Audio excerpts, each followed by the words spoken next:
TTV Dinakaran பேசியிருக்காரு. டிக்கெட்டை வந்து அதிக விலைக்கு வித்து பிளாக் டிக்கெட்டை வித்து சம்பாதிக்கிற நீங்க ஊழலை பத்தி பேசலாமான்னு விஜய். ஊழலை ஒழிப்போங்கிறீங்களா? நீங்க உங்க படத்தை பிளாக் டிக்கெட்டை வித்து தானே உங்க அந்த ஊழலே உங்களால ஒழிக்க முடியல. 100 ரூபாய் 150 ரூபாய் டிக்கெட் 1000 2000 ரூபாய்க்கு விற்கிறானா, அதை கூட உங்களால ஒழிக்க முடியல. நீங்க என்ன நாட்டு ஊழல் முதல்ல வெளியில வாங்க சார்.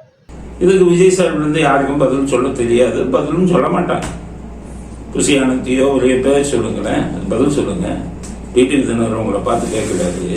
டிக்கெட்டை பூரா படத்துக்கு ரிலீஸ் ஆகிற படத்துக்கு பிளாக்ல வைக்கிறீங்க.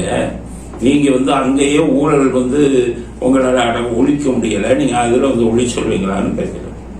இதுக்கு என்ன பதில் சொல்றதுன்னா, டிக்கெட்டு டிடிவி தினகரன் புரிஞ்சுக்கங்க. என்ன நீங்க டிக்கெட்டு இந்த முதல் 3 நாள்ல இவங்க எவ்வளவு வேணாலும் பிக்ஸ் பண்ணிக்கலாம் அப்படின்னு சொல்லி அரசாங்கமே அனுமதி கொடுக்குது.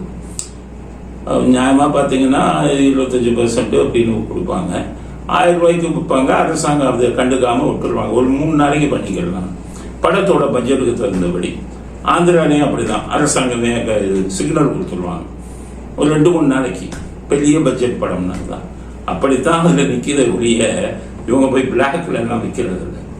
அரசாங்க அனுமதி வாங்கி அரசாங்கத்தினுடைய சம்மதத்துடன் தான் அது விற்கப்படுகிறது. 2வது, இது எனக்கு பட டிக்கெட்டுங்கிறது ஹீரோ கையில இல்லை, தயாரிப்பாளர்கள் தியேட்டர் ஓனர் அவங்க கையில தான் இருக்கு.